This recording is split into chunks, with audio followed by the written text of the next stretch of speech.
Hello traders எல்லாருக்கும் வணக்கம். So finally இந்த ஃபினான்ஷியல் இயர் வந்து ஒரு முடிவுக்கு வந்துருச்சுங்க. ஸோ கடைசியாக நம்ம எக்ஸ்பெக்ட் பண்ண மாதிரி நிஃப்டி வந்து ஒரு சூப்பரான பவுன்ஸ் வந்து கொடுத்துருந்துருக்கு. ஸோ மந்த்லி டைம் ஃப்ரேமில் 20 EMAலேருந்து ஸோ இந்த பாட்டம்லேருந்தே நம்ம சொல்லிகிட்டு இருக்கோம், இங்கேருந்து ஏற சான்ஸ் இருக்குது, அதாவது ஒரு பாட்டமாக க்ரியேட் பண்ண ட்ரை பண்ணுவாங்க கண்டிப்பாக அப்படின்னு நம்ம இந்த மந்த் ஃபுல்லாக டிஸ்கஸ் பண்ணிகிட்டே இருந்தோம். ஸோ டீசெண்டாக ஒரு 1000 to 1200 பாயிண்ட்ஸ் பக்கம் தாங்க மூவ் ஆகும் நான் வந்து எக்ஸ்பெக்ட் பண்ணேன். ஆனால் ஆல்மோஸ்ட் 2000 பாயிண்ட்ஸ் பக்கம் வந்து ரேலி ஆயிடுச்சு, 1900 பாயிண்ட்ஸ் பக்கம்னு நினைக்கிறேன். ஸோ அதனால் நம்ம நினச்சதை விட ரொம்ப பெரிய டார்கெட் வந்து கொடுத்துருக்கு நிஃப்டி. ஸோ இங்கேருந்து நெக்ஸ்ட் என்ன ஆக சான்ஸ் இருக்குது அப்படிங்கிறத நம்ம வந்து பார்க்கலாம். ஃபஸ்ட்டு ப்ரீவியஸ் மந்தோட கேண்டில் கம்பேர் பண்ணுறப்ப எப்படி இருக்குது அப்படின்னு பார்த்தோன்னா, ஸோ ஆல்மோஸ்ட் ஈக்குவலாக தாங்க இருக்குது அதோட க்ளோசிங் வந்து. ஸோ 23,500 ரேஞ்சில் தாங்க 2 மந்த்தும் க்ளோசிங் வந்து வச்சுருக்காங்க. ஸோ ஹையும் ஆல்மோஸ்ட் லைட்டாக ஒரே மாதிரி தாங்க போயிட்டு வந்திருக்கு. லைட்டாக வீக்ஸ் முன்ன பின்ன இருக்குது, ஆனால் ஓரளவுக்கு சேமாக தான் இருக்குது. அவ்வளோ தூரம் போயிட்டு ஆனால் க்ளோசிங் வந்து ஒரே இடத்துல வந்து வச்சுருக்காங்க. அதனால் இதை வந்து புல்லிஷ் என்கல்ஃபிங்னு சொல்ல முடியாது. என்கல்ஃபிங்னா இந்த மொத்த பாடியும் ஃபுல்லாக என்கல்ஃப் பண்ணியிருக்கணும். ஸோ இது என்கல்ஃபிங்கும் ஆகலை. ஸோ ரெண்டும் ஒரே மாதிரி தான் இருக்குது. ஆனாலும் டெம்பரரியாக வீக்னஸ்லாம் ரெடியூஸ் ஆகிருக்குன்னு தாங்க சொல்லணும்.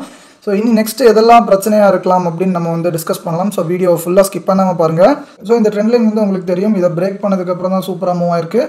ஸோ ஃபஸ்ட்டு டார்கெட் வந்து ப்ரீவியஸ் ஸ்விங் ஹை தாங்க இருந்திருக்கு. ஸோ இதுதான் ப்ரீவியஸ் ஸ்விங் ஹை, அதாவது இங்கேருந்து ஃபுல்லாக ஃபாலோ இருக்கா. ஸோ இங்கேருந்து ஏறுறப்ப அந்த ஸ்விங் ஹை வர வந்து ரீச் ஆயிருக்கு. அது வந்து எக்ஸாக்ட்லி 23,800 பக்கம் இருக்குங்க. ஆனால் இன்ட்ராடேல லைட்டாக 23,860 வர போயிட்டு அங்கேருந்து ஃபால் ஆச்சு. ஸோ இது வந்து நிஃப்டி 5 மினிட்ஸ் சார்ட்.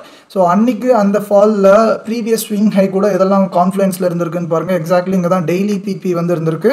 ஸோ இந்த டெய்லி பிபியில் அக்ரெசிவாக போய் ஹிட் ஆனால் எவ்வளோ ஃபாஸ்ட்டாக ஃபால் வரும்னு நம்ம வந்து இதுக்கு முன்னாடி பல டைம் பார்த்துருக்கோம். ஸோ ஆனால் இந்த ஷார்ட் கவரிங் ரேலியில் மட்டும் கொஞ்சம் சொதப்பிச்சுங்க. ஓவராக ஷார்ட் கவரிங் வந்து வந்துட்டான். ஸோ அந்த டைம்லாம் நம்ம வந்து ரிவர்சலுக்கு ட்ரை பண்ணாமல் பிரேக் அவுட்டுக்கு ட்ரை பண்ணியிருந்தால் இன்னும் நல்லா ஒர்க்காக இருக்கும். ஸோ கடைசியாக இந்த ஸ்விங் ஹையோட கான்ஃப்ளூயன்ஸில் வந்து மேபி நம்ம ஷார்ட் பண்ண ட்ரை பண்ணியிருக்கலாம்.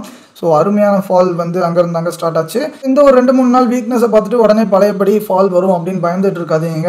ஸோ அவ்வளோ தூரம் ஏறினதுக்கு ஒரு சின்ன ப்ராஃபிட் புக்கிங் கூட இல்லாமல் இருந்தானா என்னங்க அர்த்தம். ஸோ அதனால் இது வந்து ஒரு சின்ன ப்ராஃபிட் புக்கிங் ஒரு கன்சாலிடேஷனாக தான் பார்க்கணும். ஸோ உடனே அகைன் கிராஷ் வரப்போகுது அப்படின்னு நினச்சி பேனிக் ஆகிட்டு இருக்காதீங்க. இப்போ இந்த க்ரீன் ஜோன் வந்து ஃபஸ்ட்டு ஒரு சின்ன சப்போர்ட்டாக ஆக்ட் பண்ணுங்கள். 23,300 to 350 ரேஞ்சில் வந்து இருக்குது. ஸோ ஆனால் அதை உடச்சா கூட பயப்படாதீங்க. இந்த ட்ரெண்ட் லைன் பிரேக் அவுட்டோட ஒரு ரீடெஸ்ட் ஜோன் மாதிரி கூட இருக்கலாம். ஸோ இங்கேருந்து திருப்பி பயங்கரமாக ஏற சான்ஸ் இருக்குது. ஸோ இந்த ட்ரெண்ட் லைனையும் உடச்சி திருப்பி இந்த 22,800 கீழே வந்தால் தான் திருப்பி வந்து நம்ம கிராஷை பற்றி யோசிக்கணும். ஸோ அது வரை அகைன் கிராஷ்னு நீங்கள் பயந்துட்டு இருக்க தேவையில்லை. ஸோ அதனால் இதுவரை நீங்கள் வந்து கொஞ்சம் பொறுமையாக வெயிட் பண்ணி பாருங்கள் இன்வெஸ்டர்ஸ்லாம். இதில் ஒரு முக்கியமான கிராஸ் ஓவர் வந்து நடக்க போதுங்க. ஸோ அது என்னது அப்படிங்கிறத நான் வீடியோட எண்டில் காட்டுறேன். ஸோ அதனால் நீங்கள் வந்து ஸ்கிப் பண்ணாமல் ஃபுல்லாக பாருங்கள். அதுக்கு முன்னாடி நம்ம ரிலையன்ஸ் அண்ட் HDFC மட்டும் பார்த்துடலாம் எந்த மாதிரி நிலமையில் இருக்குது அப்படின்னு. இது வந்து ரிலையன்ஸ் மந்த்லி டைம் ஃப்ரேம்ங்க. இதை வந்து நம்ம முன்னாடியே அனலைஸ் பண்ணியிருந்தோம். இதுவும் எக்ஸாக்ட்லி இது வந்து பாட்டமாக இருக்க சான்ஸ் இருக்குது அப்படின்னு சொல்லியிருந்தேன். ஸோ ஏன்னா இங்கே 4 இயர்ஸாக ரெஸ்பெக்ட் பண்ணிட்டு இருக்கிற ஒரு ட்ரெண்ட் லைன் வந்து இருக்குங்க. ஸோ டிசம்பர் 2020 ஃபார்ம் ஆயிருக்கு. ஸோ அந்த ட்ரெண்ட் லைனுக்கு இப்போ வந்து ரீச் ஆயிருக்குங்க. ஸோ அந்த ட்ரெண்ட் லைன் கூட சேர்ந்து இஎம்ஏஸும் இங்கே பாருங்கள் 50 EMA வரை வந்துட்டுங்க ரிலையன்ஸு. ஸோ அதனால் இந்த ரெண்டுமே சேர்ந்து ஒரு டீசென்ட் பவுன்ஸ் வரும் அப்படின்னு நம்ம வந்து எக்ஸ்பெக்ட் பண்ணியிருந்தோம். ஸோ நினச்ச மாதிரியே அங்கேருந்து எவ்வளோ பாயிண்ட்ஸ் வந்து மேலே போயிருக்குன்னு பாருங்கள். ஸோ ஆல்மோஸ்ட் 13% வந்து இந்த மந்த் வந்து ஏறி இருக்குது பாட்டம்லேருந்து. ஸோ இதை நல்லா க்ளோஸாக வாட்ச் பண்ணுங்கள். ஒன்ஸ் இந்த 20க்கு கீழே வந்துட்டுனா திருப்பி அந்த 20 வந்து ஒரு ரெசிஸ்டன்ஸாக இருக்குங்க. ஸோ அந்த ரெசிஸ்டன்ஸ் வந்து 2-3 மாதத்துக்கு மேலே நல்லாவே ஆக்ட் பண்ணிருச்சு. ஸோ 1 2 3 4 டைம்ஸ் பாருங்கள் அங்கேருந்து டீசெண்டாக நல்லா எடுத்து விட பார்த்துட்டே இருந்தாங்க, மேலே போகவே முடியல. அப்புறம் 5th மந்த் தான் இங்கே பட்டுருச்சு. ஸோ இங்கேருந்து இப்போ மேலே ஏற்றி திருப்பி மேலே சைட் வந்து உடைக்க ட்ரை பண்ணிகிட்டு இருக்காங்க. ஸோ அது வந்து நெக்ஸ்ட் மந்த் கேண்டில் பார்த்து தாங்க நம்ம வந்து டிசைட் பண்ண முடியும். ஸோ இப்போ பாருங்கள் எக்ஸாக்ட்லி அந்த டாப்பில் திருப்பி அகைன் ஒரு ரிஜெக்ஷன் வந்து ஸ்டார்ட் ஆயிருக்கு. ஸோ அந்த இடத்துல இன்னொரு ஹரிசாண்டல் ரெசிஸ்டன்ஸும் இருக்குங்க. ஸோ இந்த இடத்துல பல டைம் வந்து நீட்டாக ரெஸ்பெக்ட் பண்ணியிருக்கு. ப்ரைஸ் என்கேஜ் ஆயிருக்குங்க 1300 பக்கம். ஸோ இந்த 1300 தாண்டி நல்ல ஒரு டீசென்ட் மந்த்லி க்ளோசிங் வந்து நெக்ஸ்ட் மந்த் வச்சுச்சுன்னு வைங்களேன். ஸோ கண்டிப்பாக திருப்பி வந்து ஆல் டைம் ஹைக்கு வந்து ரொம்ப ஈஸியாக போயிடும். இந்த ரெசிஸ்டன்ஸ் பிரேக் பண்ணது மட்டும் இல்லாமல் 20 EMAக்கு மேலேயும் போதுங்க. ஸோ அதனால் அக்ரெசிவாக ஒரு ஷார்ட் கவரிங் வந்து கண்டிப்பாக வரும். ஃப்ரெஷ் பையிங்கும் நிறைய வர சான்ஸ் இருக்குது. ஸோ அதனால் இந்த ரிலையன்ஸை வந்து ரொம்ப க்ளோஸாக வாட்ச் பண்ணுங்கள். ஸோ ஏன்னா நிறைய பேர் இந்த ரிலையன்ஸ் ஸ்டாக்ஸும் ஹோல்ட் பண்ணுறாங்க. ஸோ அதனால் நீங்களும் அதை வந்து வாட்ச் பண்ணுங்கள். நிஃப்டியில் ட்ரேட் பண்ணுறவங்களும் இதை வந்து வாட்ச் பண்ணலாம். ஸோ பேங்க் நிஃப்டியில் ட்ரேட் பண்ணுறவங்க வந்து இந்த HDFCயை வந்து கண்டிப்பாக ட்ராக் பண்ணி ஆகணுங்க. ஸோ ஹெச்டிஎஃப்சி அவங்க எல்லாருக்கும் தெரியும், பல வருஷமாக இங்கேருந்து அப்படியே சைட்லேயே சுற்றிட்டு இருந்திருக்கான்னு, மேலே கீழேன்னு பயங்கர வாலட்டைலாக இருந்திருக்கான். இவன் வந்து எல்லா மெயின் இண்டெக்ஸஸில் வந்து இருக்காங்க. ஸோ நிஃப்டியில் இருக்கான், பேங்க் நிஃப்டியில் இருக்கான், ஃபின் நிஃப்டியில் இருக்கான், சென்செக்ஸ்லேயும் இருப்பான். ஸோ எல்லாருமே இவனை வச்சு தான் மேனிப்புலேட் பண்ணுவாங்க. அதனால் ரொம்ப அடி வெளுத்துட்டு இருந்தாங்க இவனை மட்டும்தான். ஹெவி வெயிட்ஸ்லாம் எப்போவுமே கொஞ்சம் மேனிப்புலேட் பண்ணுவாங்க தான். அந்த இதுலேயும் இந்த ஹெச்டிஎஃப்சியை இன்னும் கொஞ்சம் ஓவராகவே பண்ணியிருக்காங்க. இது ரொம்ப கிளியராக நம்ம வந்து பல எக்ஸாம்பிள்ஸில் பார்த்துருக்கோம், ஸ்டூடெண்ட்ஸ்க்குலாம் காமிச்சிருக்கோம். அதனாலே தாங்க இது பல வருஷமாக ஒரு மாதிரி சைட் வேஸ்லேயே தான் போயிட்டு இருந்துச்சு. ஸோ அவங்க இஷ்டத்துக்கு மூவ் பண்ணிட்டு இருந்தாங்க. ஆனால் இப்போ தாங்க கடைசியாக ஒரு ட்ரெண்ட் லைன்லேருந்து பிரேக் ஆக ட்ரை பண்ணிட்டு இருக்கு. இது வந்து மந்த்லி டைம் ஃப்ரேம்ங்க. ஸோ இந்த இடத்துல இருந்து எத்தனை டைம் வந்து பட்டு ரிஜெக்ட் ஆயிருக்குன்னு பாருங்கள். February 21 so almost 4 years plus வந்து இந்த ட்ரெண்ட் லைன் வந்து சூப்பராக ரெஸ்பெக்ட் பண்ணியிருக்கு. 1-2 டைம் டச் பண்ணலங்க, 7-8 டைம் மேலேயே டச் பண்ணியிருக்கு. ஸோ இது வந்து ரொம்ப ஒரு பர்ஃபெக்டான ட்ரெண்ட் லைன் தான். ஸோ இதை வந்து இப்போ கிராஸ் பண்ணி மேலே போயிடுச்சுன்னா அவ்வளோதாங்க, பேங்க் நிஃப்டி கண்டிப்பாக ஈஸியாக ஆல் டைம் ஹை வந்து ரீச் ஆயிரும். இப்படியும் ஒரு ஸ்லோப்பிங் ட்ரெண்ட் லைனும் இருக்குங்க சப்போர்ட் பண்ணுறதுக்கு. ஸோ இதெல்லாம் போக இங்கேயும் நீங்கள் இஎம்ஐஸ் வந்து வச்சு பார்த்தீங்கன்னா தெரியும். ஸோ இதுக்கு முன்னாடி 5-6 மாதம் முன்னாடி, 5-6 மாதம் இல்லை, 12-13 மாதத்துக்கு முன்னாடி வந்து பாருங்கள் 50 இஎம்ஐல இருந்தாங்க பவுன்ஸ் பண்ண ட்ரை பண்ணுச்சு. இப்போவும் கடந்த 2-3 மாதமாக 20 இஎம்ஐ மேலே தான் பவுன்ஸ் பண்ண ட்ரை பண்ணிகிட்டே இருக்குது. ஸோ அதனால் ஹையர் டைம் ஃப்ரேமில் இந்த இஎம்எஸ்லாம் எவ்வளோ சூப்பராக ரெஸ்பெக்ட் பண்ணுதுன்னு பாருங்கள். ஸோ இன்வெஸ்டர்ஸ்லாம் நல்ல கம்மி ப்ரைஸில் வாங்கணும்னு நினச்சிங்கன்னா இந்த மாதிரி ஜோன்ஸ்லாம் நீங்கள் வந்து கான்சென்ட்ரேட் பண்ணலாம். அங்கேருந்து அகைன் அண்ட் அகைன் பவுன்ஸ் ஆயிருக்கு. இப்போ இந்த ட்ரெண்ட் லைனையும் பிரேக் பண்ண போகுது. ஸோ இது வந்து கொஞ்சம் பாசிட்டிவாக ஹெல்ப் பண்ணணும்னு நினைக்கிறேன். இவன் பிரேக் பண்ணிட்டேன்னா நிஃப்டி, பேங்க் நிஃப்டி 2 பேருக்குமே ஹெல்ப்ஃபுல்லாக இருக்கும். ஸோ ரிலையன்ஸ் வந்து பிரேக் பண்ணிச்சுன்னா நிஃப்டிக்கு மட்டும்தான் யூஸு. ஆனால் இவன் வந்து பிரேக் பண்ணனா 2 பேருக்குமே மேலே போகிறதுக்கு ரொம்ப ஹெல்ப்ஃபுல்லாக இருக்கும். யூஎஸ் மார்க்கெட்ஸ் டவ் ஜோன்ஸ் வந்து பாருங்கள், நம்ம ட்ரெண்ட் லைன்லேருந்து சூப்பராக மேலே ஏறி போயிட்டு இருந்தான். நான் ஒரு டெம்பரரி பவுன்ஸ் தான் வரும்னு நினச்சேன். ஒரு 3-4 நாளைக்கு கண்டிப்பாக சூப்பர் மூவ் வரும்னு நினச்சேன். ஆனால் 6-7 நாள் பக்கம் நல்ல மூவ் தான் வந்துச்சு. எத்தனை பர்சன்டேஜ் ஏறிச்சுன்னு பாருங்கள், 5.5% பக்கம் நீட்டாக ஏறி இருக்கு. ஆனால் அதுக்கப்புறம் பயங்கரமாக அடி டம்முன்னு அடி வெளுத்துட்டானுங்க கடைசி 4 நாளாக. ஸோ எங்கேருந்து ஃபால் வந்துச்சு அப்படின்னு நீங்கள் பார்த்தீங்கன்னா ஆச்சரியப்படுவீங்க. நம்ம மந்த்லி டைனமிக் ஜோன்ஸ் வந்து அங்கே இருந்துச்சு. மந்த்லி ஜோன்ஸ் பக்கம் வீக்லி ஜோனும் இருக்குங்க. ஸோ அந்த இடத்துல பாருங்கள், வீக்லி ஜோன் தாங்க இந்த ப்ளூ கலர் ஜோன். ஸோ அதுக்கு கீழே பாருங்கள், ஸோ மந்த்லி ஜோன் வந்து பார்த்தீங்கன்னா ஒரு மாதிரி ஆரஞ்சு கலரில் இருக்கும். ஸோ இந்த 2 கான்ஃப்ளூயன்ஸும் இருந்ததுனால தாங்க சரியான அடி. ஸோ அங்கேருந்து திருப்பி கீழே இறக்க ட்ரை பண்ணிகிட்டு இருக்காங்க. அதனால் இது வந்து ஒரு டெக்னிக்கல் ஃபால் தாங்க. ஸோ நியூஸ் எல்லாம் பார்த்து நீங்கள் பயந்துகிட்டே இருக்காதீங்க. ஸோ நம்ம சேனலில் நீங்கள் ரெகுலராக ரொம்ப நாளாக ஃபாலோ பண்ணிகிட்டு இருந்தீங்கன்னா நீங்கள் நேரத்துக்கு நியூஸ் பார்க்குறதே விட்டுருப்பீங்க. நீங்கள் ஒரு சென்சிபிளான ஆளாக இருந்தீங்கன்னா இந்த மற்ற இன்ஃப்ளூயன்சஸை ஃபாலோ பண்ணுறதோ இந்த நியூஸ் பார்க்குறதையோ அதெல்லாம் நீங்கள் வந்து கம்ப்ளீட்டாக எப்போ ஸ்டாப் பண்ணியிருப்பீங்க. நம்ம அதெல்லாம் சுத்தமாக நம்பவே மாட்டோம். ஸோ அதனால் இது வந்து ஒரு டெக்னிக்கல் ஃபால் தான், பயப்படாதீங்க. இந்த ட்ரெண்ட் லைன் பிரேக் பண்ணாத வரைக்கும் சந்தோஷம். ஆனால் இந்த ட்ரெண்ட் லைனை பிரேக் பண்ணிட்டேன்னா நம்ம வந்து கொஞ்சம் பயந்து தான் ஆகணும். ஸோ இங்கேருந்து சப்போர்ட் எடுத்து போச்சுன்னா நம்மளும் கொஞ்சம் பாசிட்டிவாகவே தான் இருப்போம். ஸோ எந்த ஒரு பயமும் தேவையில்லாத வரைக்கும். ஸோ நெக்ஸ்ட் ஒரு 5 to 10 டேஸ்க்குள்ளே தெரிஞ்சிடும் என்ன மாதிரி பண்ண ட்ரை பண்ணுறாங்க அப்படிங்கிறத. ஸோ இப்போ நிஃப்டியில் ஒரு இம்பார்ட்டண்ட்டான கான்செப்ட் வந்து பார்ப்போங்க. ஸோ 20 EMAவும் 50 EMAவும் கிராஸ் ஓவர் வந்து நடக்க போகுது. ஸோ அது வந்து ஏன்டா இவ்வளோ இம்பார்ட்டண்ட் அப்படின்னு பார்த்தீங்கன்னா, இதுக்கு முன்னாடி பல ஃபாலில் அதுதாங்க பாட்டம்க்கு வந்து சூப்பராக ஒரு கன்ஃபர்மேஷன் வந்து கொடுத்துருக்கு. நான் இப்போ 20, 50, 100, 200 வந்து வச்சுருப்பேன். இப்போ வந்து எல்லாத்தையுமே நான் வந்து ரிமூவ் பண்ணிவிட்டு 20 and 50 மட்டும்தான் வச்சுருக்கேன். ஸோ இது வந்து ரொம்ப ஷார்ட்டர் டைம் ஃப்ரேம்க்கு ட்ரெண்டை வந்து ரொம்ப சூப்பராக நம்ம வந்து அனலைஸ் பண்ணலாம். ஸோ நிறைய பேருக்கு இன்னும் இந்த இஎம்ஐயோட அருமை வந்து தெரியலங்க. ஸோ அதுதான் எனக்கு வந்து வருத்தமாக இருக்குது. ஸோ நான் இந்த நிஃப்டியில் ஏறும்னு ப்ரெடிக்ட் பண்ணதுக்கு ஒரு 70% வந்து இந்த இஎம்ஐஸ் தான் ரீசன். ஸோ ஆனால் நிறைய பேர் வந்து நம்பவே இல்லை, இதெல்லாம் ஒரு விஷயம்னு, இங்கேருந்து கொஞ்சம் பவுன்ஸ் வரும்னு நினைக்கிறியாங்கிற மாதிரி நக்கால தான் பேசினாங்க. ஆனால் இப்போ ஆல்மோஸ்ட் 2000 பாயிண்ட் வந்து மூவ் ஆயிருக்கு. ஸோ இதுக்கு மேலேயும் உங்களுக்கு இஎம்ஐஸோட அருமை வந்து புரியலன்னா நான் எதுவுமே பண்ண முடியாதுங்க. ஸோ இப்போ நம்ம இந்த டெய்லி டைம் ஃப்ரேமில் இஎம்ஐஸோட கிராஸ் ஓவர் வந்து பார்க்கலாம். கிராஸ் ஓவர்னால் என்னென்னா, ஒரு 2 இஎம்ஐஸ் வந்து அப்படியே கிராஸ் பண்ணுறது தான் கிராஸ் ஓவர். ஸோ அதில் முக்கியமாக ஸ்மாலர் டைம் ஃப்ரேம் இஎம்ஐ வந்து ஹையர் டைம் ஃப்ரேம் இஎம்ஐவை எப்படி கிராஸ் பண்ணுதோ ஸோ அதை வச்சு bullish and bearish cross over அப்படின்னு பிரிப்பாங்க. ஸோ இதில் இந்த ப்ளூ கலர் வந்து 20 EMA, ரெட் கலர் வந்து 50 EMA. ஸோ இந்த 20 வந்து 50 மேலேருந்து கீழே கிராஸ் பண்ணிச்சுன்னா அது வந்து பேரிஷ் கிராஸ் ஓவருங்க. ஸோ இந்த 20 வந்து 50 கீழேருந்து அப்படியே மேலே கிராஸ் பண்ணிச்சுன்னா புல்லிஷ் கிராஸ் ஓவர் அப்படிம்பாங்க. ஸோ இது வந்து பிளைண்டாக அப்படியே நம்ப முடியாதுங்க. எப்போனா சைட் பேஸில் அப்படியே போச்சுன்னா கொஞ்சம் நம்ப முடியாது. இந்த மாதிரி ரொம்ப சைட் பேஸாக ரொம்ப நாள் போட்டாங்கன்னா கொஞ்சம் கன்ஃபியூஸ் ஆகும். ஸோ ஆனால் கொஞ்சம் ஓரளவுக்கு நல்ல ட்ரெண்ட் ஆகிட்டு இருக்கும்போது இது வந்து ரொம்ப அருமையாக ஒர்க் ஆகுங்க. ஸோ அந்த சைட் பேஸில் கூட ஓரளவுக்கு ஒர்க் ஆகும். ஆனால் அதை வந்து அண்டர்ஸ்டாண்ட் பண்ணிக்கிறதுக்கு நீங்கள் வந்து இதில் கொஞ்சம் ட்ராக் பண்ண எக்ஸ்பீரியன்ஸ் வந்து இருக்கணும். ஸோ இப்போ வந்து நம்ம பார்க்கலாம் போன வருஷம் வந்து என்னாச்சுன்னு. ஸோ இந்த 20 வந்து எப்போலாம் 50க்கு மேலே இருக்கோ அப்போ வந்து ஓவரால் ட்ரெண்ட் வந்து புல்லிஷ் அப்படின்னு நம்ம வந்து அசியூம் பண்ணலாம். ஸோ எப்போ இந்த 20 வந்து 50க்கு கீழே வருதோ அப்போ தான் பேர்ஸ் வந்து கொஞ்சம் டேக் ஓவர் பண்ண ஸ்டார்ட் பண்ணிட்டாங்க அப்படின்னு அர்த்தங்க. ஸோ இதை மட்டும் நல்ல மைண்டில் வச்சுக்கோங்க. என்ன டவுட்ஸ் இருந்தாலும் எப்போ வேணாலும் பிங் பண்ணுங்கள். ஸோ இது வந்து பாஸ்ட்டில் எப்படி ஒர்க்காக இருக்குது அப்படிங்கிறத நம்ம வந்து குயிக்காக பார்த்துடலாங்க. ஸோ இது வந்து ஏப்ரல் 2022ங்க. ஸோ 3 வருஷத்துக்கு முன்னாடி ஒரு பேரிஷ் கிராஸ் ஓவர் வந்து நடந்திருக்கு.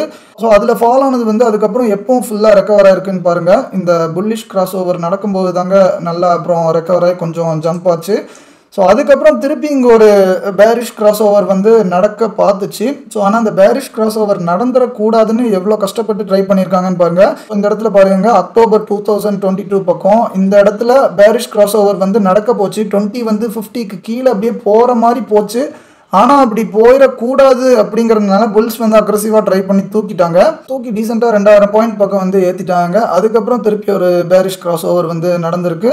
இதுக்கப்புறம் மார்க்கெட் வந்து ரொம்ப நாளாக சைட் வேஸ் டு பேரிஷாக தான் இருந்திருக்கு. எப்போ கடைசியாக பாட்டம் வந்து ஃபார்ம் ஆயிருக்குன்னு பாருங்கள். ஸோ இந்த புல்லிஷ் கிராஸ் ஓவர் வந்து திருப்பி நடந்ததுக்கப்புறம் தான் ட்ரெண்ட் வந்து கன்ஃபார்ம் ஆயிருக்கு. ஸோ இந்த மாதிரி ஒவ்வொரு புல்லிஷ் கிராஸ் ஓவர் வந்து நடக்கிறப்ப ஒரு மினிமம் 1 or 2 months அது கொஞ்சம் அப்சைடாக இருக்கும். டக்குன்னு உடனே திருப்பி வந்து டவுன் சைட் வந்து வந்துடாது அவ்வளோ சீக்கிரமாக. ஸோ திருப்பியும் பாருங்கள் இங்கேருந்து நல்லா டீசெண்டாக நல்லா மேலே ஏற்றுனாங்க. அதுக்கப்புறம் இங்கே ஒரு பேரிஷ் கிராஸ் ஓவருங்க. ஆனால் பேரிஷ் நடந்த உடனே திருப்பி ஒரு 15-20 டேஸ்க்குள்ளே டக்குன்னு 1 month தான் இருக்கும்னு நினைக்கிறேன். ஸோ 1 monthக்குள்ளே திருப்பி ஒரு புல்லிஷ் கிராஸ் ஓவர் வந்து கொண்டு வந்து மார்க்கெட்டை பயங்கரமாக ஏற்றிட்டாங்க. ஸோ இந்த நவம்பர் 2023 பக்கம் அதுக்கப்புறம் ரொம்ப நாளாக புல் மார்க்கெட்டில் தாங்க இருந்திருக்கும். புல் மார்க்கெட்டுன்னு எப்படி சொல்லலாம்னா இந்த பாருங்கள் இந்த 20 வந்து 50க்கு மேலேயே நீட்டாக ட்ராவல் ஆகிட்ருக்கும். நல்லா நீட்டாக போயிட்டு இருந்தவன் கடைசியாக இந்த செப்டம்பரில் தாங்க பிரேக் பண்ணால் திருப்பி பேரிஷ் கிராஸ் ஓவர் வந்து ஆச்சு ரொம்ப நாள் கழிச்சு. ஸோ அது ஆனதுக்கப்புறம் திருப்பி ஒரு புல்லிஷ் கிராஸ் ஓவர் வந்து இதுவரை நடக்கவே இல்லை. என்னடா சொல்கிற அப்படின்னா ஆமாங்க அப்போ இருந்து நல்லா வீக்காக தான் இருந்திருக்கு. ஆனால் 4-5 மாதத்துக்கு முன்னாடி டிசம்பர் அப்போ ஒரு ட்ரை வந்து கொடுத்தாங்க புல்ஸ் வந்து இங்கே ஒரு புல்லிஷ் கிராஸ் ஓவர் வந்து நடக்க ட்ரை பண்ணிச்சு. ஆனால் அது வந்து நடந்துடக்கூடாது அப்படிங்கிறதுல பேர்ஸ் வந்து ரொம்ப ஸ்ட்ராங்காக இருந்திருக்காங்க. ஸோ நடக்கிற டைமில் வந்து எப்படி அதை வந்து கெடுத்து விட்டாங்கன்னு பாருங்கள். இதுக்கு முன்னாடி இங்கே வந்து ஒரு எக்ஸாம்பிள் வந்து காமிச்சிருந்தேன். ஸோ ஒரு பேரிஷ் கிராஸ் ஓவர் வந்து நடக்க பார்த்துச்சு. ஆனால் அந்த டைமில் வந்து புல்ஸ் வந்து எப்படி கெடுத்து விட்டாங்க நல்லா தெரியுதா? ஸோ இங்கே வர்ற மாதிரி வந்து இந்த இடத்துல எக்ஸாக்ட்லி அப்படியே ஏற்றிட்டாங்க. ஸோ அதே மாதிரி தாங்க ஆப்போசிட்டாக இங்கே வந்து இப்போ நடந்திருக்கு. ஸோ ஒரு புல்லிஷ் கிராஸ் ஓவர் வந்து நடக்க பார்த்துச்சு இந்த டிசம்பரில். ஸோ ஆனால் இதை வந்து கிராஸ் பண்ணிடக்கூடாதுன்னு அப்படியே அவசரமாக டக்குன்னு ஃபுல்லாக இறக்கி விட்டுட்டானுங்க திருப்பி. அந்த டைமில் இறக்கிறதுக்கு முன்னாடி என்ன வேலைலாம் பார்த்துருக்காங்க பாருங்கள். எவ்வளோ ஸ்ட்ராங்கான கேண்டில்ஸ்லாம் பிரிண்ட் பண்ணியிருக்காங்கன்னு பாருங்கள். இவ்வளோ ஸ்ட்ராங்கான கேண்டில் வந்ததுக்கப்புறம் ஒரு கன்சாலிடேஷனை போட்டு அதுக்கப்புறம் 2050 EMA மேலே ஒரு பயங்கர பெரிய கேண்டிலாக ஃபார்ம் ஆச்சு. ஸோ அன்றைக்கி டிசம்பர் 13 நிறைய பேர் இந்த நாளை மறக்கவே மாட்டாங்க. அன்றைக்கி வந்து பயங்கர வாலட்டைலாக இருக்குது அப்படிங்கிற மாதிரி சொல்லியிருந்தாங்க. அன்றைக்கி தான் நான் வந்து ஊருக்கு போயிருந்தேன். ஆனால் ஸ்டூடெண்ட்ஸ் நிறைய பேர் புலம்பிட்டு இருந்தாங்க. இன்னும் ஞாபகம் இருக்குது அந்த நாள். ஸோ அந்த நாள் பாட்டம்லேருந்து பாருங்கள், பாட்டம்லேருந்து டாப் வந்து எவ்வளோ பெரிய கேண்டில்னு 600 பாயிண்ட் ஏறி இருக்குங்க. ஸோ பாட்டம்லேருந்து டாப் 600 பாயிண்ட் ஏறி இருக்குன்னா அது சாதாரண விஷயம் இல்லை. வருஷத்துக்கே ஒரு 5-6 டைம் 7-8 டைம் தான் நடக்கும் அந்த மாதிரிலாம். ஸோ அந்த மாதிரி ஒரு புல்லிஷ்னஸ் வந்து காமிச்சிருக்கு. ஸோ மக்கள் மனசில் எப்படி பதிஞ்சிருக்குன்னு பாருங்கள். பயங்கரமாக ஏறப்போகுது, வெறித்தனமான பையிங் ப்ரெஷர் வந்திருக்கு அப்படின்னு நினச்சி எல்லாமே அன்றைக்கி வந்து என்ட்ரு ஆகிருப்பானுங்க. ஸோ அடுத்த நாளும் நிறைய பேர் ஓப்பனிங்கில் ஃபர்தராக மேலே போகும்னு நினச்சி இன்னும் நிறைய பேர் என்ட்ரு ஆகிருப்பானுங்க. இன்ஸ்டிடியூஷன்ஸ்க்கும் அதுதாங்க வேணும். அவங்களோட லிக்விடிட்டிக்கு வந்து நம்மளை வந்து யூஸ் பண்ணிப்பாங்க.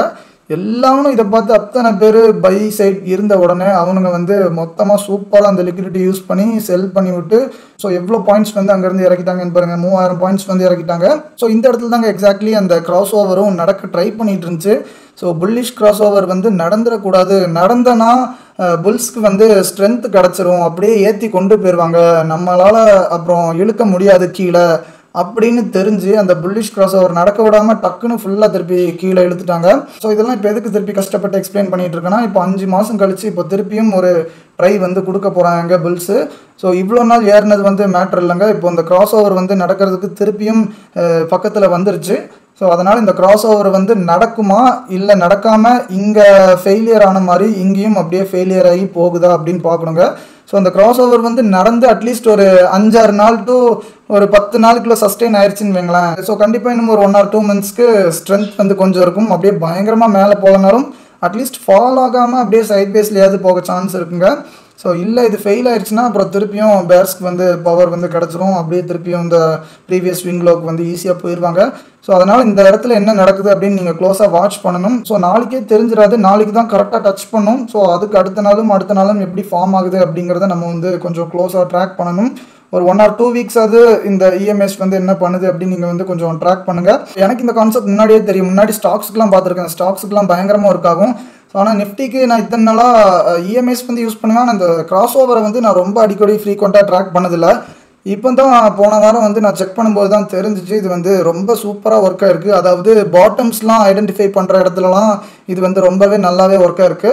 அதனால் பாட்டம் ஐடென்டிஃபை பண்ணுறதுல மற்ற ஃபேக்டர்ஸை விட இதை வந்து கொஞ்சம் நல்லாவே நம்பலாம். ஏன்னா பாஸ்ட்டில் வந்து ரொம்ப நல்லா ஒர்க் ஆகிருக்கு. நல்லா சூப்பராக நம்மளுக்கு வந்து கிளியர் இண்டிகேஷன் வந்து காமிச்சிருக்கு இதுதான்டா பாட்டம் அப்படின்னு. ஸோ அதனால் இதை கிராஸ் பண்ணுறதை வச்சு தான் பாட்டம் இருக்கா இல்லையா அப்படின்னு நம்ம வந்து ஒரு 1 or 2 weeksல டிசைட் பண்ண முடியும். ஸோ இந்த அனாலிசிஸ் வந்து உங்களுக்கு ரொம்ப பிடிச்சிருக்கும்னு நான் நம்புறேன். புதுசாக ஏதாவது லேர்ன் பண்ணீங்க அப்படின்னு ஃபீல் பண்ணிங்கன்னா மட்டும் தயவு செஞ்சு ஒரு லைக் பண்ணி உங்களோட ஃப்ரெண்ட்ஸ் சர்க்கிளுக்கு வந்து ஷேர் பண்ணுங்கள். நீங்கள் என்ன நினைக்கிறீங்கன்னு உங்களோட கருத்தையும் ஷேர் பண்ணுங்கள். இந்த புல்லிஷ் கிராஸ் ஓவர் வந்து நடக்குமா, ஸோ இல்லை நடக்காமல் இந்த மாதிரி ஃபெயில் ஆகி திருப்பியும் பெரிய கிராஷ் வரப்போதா அப்படின்னு உங்களோட அனாலிசிஸை வந்து நீங்கள் வந்து கமெண்ட் செக்ஷனில் நீங்கள் பதிவு பண்ணலாம். வேறு ஏதாவது டவுட்ஸ் இருந்தாலும் கமெண்ட் செக்ஷனில் கேளுங்க. இன்னொரு நல்ல வீடியோவில் சந்திக்கலாம். நன்றி.